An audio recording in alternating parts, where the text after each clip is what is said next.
Haya ndio mambo ya siri walionayo ma CEO waliofanikiwa zaidi duniani. Sio kwamba muda wote wao wanakuwa wako smart, yani muda wote wako smart, hapana. Kuna rules na sheria wanazozifuata ambazo wengine wote waliobaki hawazifuati. Sheria kwanza wanaoifuata, hawaogopi chochote wala lolote muda wowote kusema hapana. Kifupi ni kwamba kanuni hii inasema focus ni sawasawa na unfair advantage.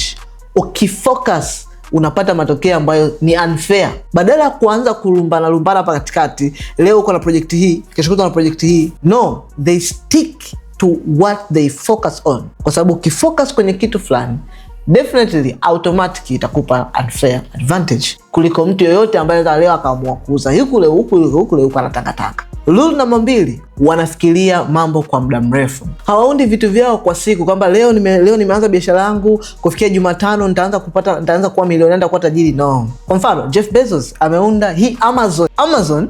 Jeff Bezos ameiunda kwa plani ya miaka 10. Yani alianza akiwa ana expect kuanza kupata matokeo ndani ya miaka 10. Sasa hivi ni kampuni namba 1 duniani la kufanya dropshipping. Kwa sababu gani? Baada ya kuanza kuwaza mimi naanza Jumatano nitakuwa milionea.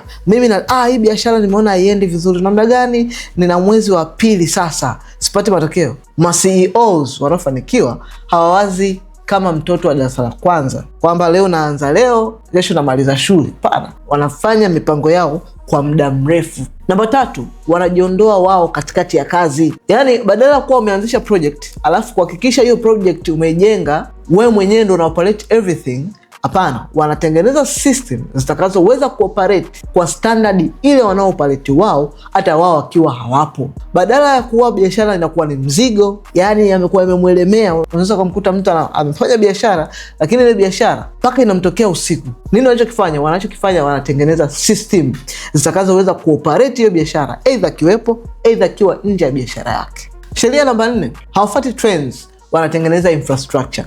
Badala ya kuanza kuona ni kitu gani ambacho kimeingia sokoni na kitu gani kinachofanya vizuri alafu uruke nacho ukanunue, badala yake unaweza ukatengeneza namna gani ambavyo mimi naweza nika-contribute, yani nika-build infrastructure ya watu wengine kuweza kupata nafasi ama unafuu wa kuweza kutumia hicho kitu. Kwa mfano, inapokuja masuala kama AI, internet, masuala ya content creation, badala ya wewe kuanza kusema mimi naweza kujua vizuri kutumia social media, mimi najua kutengeneza content vizuri, mimi najua kutumia AI, mimi najua kufanya mambo ya internet, badala ya kujifanya unafurahia, wewe unakuwa daraja la namna gani wengine wanaweza kunufaika na kutumia hicho. Kwa mfano, badala ya kusema najua kutumia social media, unaweza kuwa social media manager. Badala ya kutumia AI kwa vitu vyako binafsi, kutengeneza midoli, kutengeneza video na nini, tumia AI kurun biashara yako. Ukifanikiwa, anza kutumia AI, mifumo AI kuanza kusaidia biashara nyingine ama makampuni mengine ya kuweza kurahisisha utendaji kazi. Kwa hiyo badala ya kutumia internet kwa manufaa yako, tumia internet kutengeneza website, kutengeneza blog, kutengeneza vitu vingine ambavyo vinaweza vikawasaidia watu wengine kuweza kufanya malipo, kufanya mauzo, kufanya everything. So, yani trend ikija, badala ya kuitumia trend, wewe unaenda kutengeneza infrastructure juu ya trend husika. Sheria namba 5, wanafanya maamuzi kutokana na data na sio vibes. So, ili kuwa successful CEO, unahitaji kuwa na dashboard ama scoreboard. Scoreboard ama dashboard ni kitu ambacho kinakusimplify, kuonyesha ni kwa namna gani umetoka wapi, umeenda wapi, matokeo yake ni nini, kipi kinafanya vizuri, kipi kinafeli, kipi kinakuangusha, kipi kitakuja kufanya vizuri baadaye, trend yake ni ipoje, data zinaendaje. Hii ndio inakufanya kuweza kuwa rahisi kufanya scaling ya biashara yako. Huwezi kuwa na biashara ambayo hujui unaingiza shingapi, hujui unatoa shingapi, hujui kwa mwezi huu imekuaje, mwaka uliopita ilikuaje, nini kimeongezeka, nini kibadilika, ni kitu gani ambacho kiliingia kama input kikaongeza output, ni kitu gani ambacho kilitolewa kama input kikapunguza output. Usipokuwa na hii huwezi kuscale. Ndio maana sasa nimeandaa platform maalum ambayo unaweza kujifunza hivi vyote vizuri. Na sio tu kujifunza kama darasani unavyokuwa unajifunza darasani shuleni, hapana. Ukijifunza kama shuleni utaishia kama shuleni.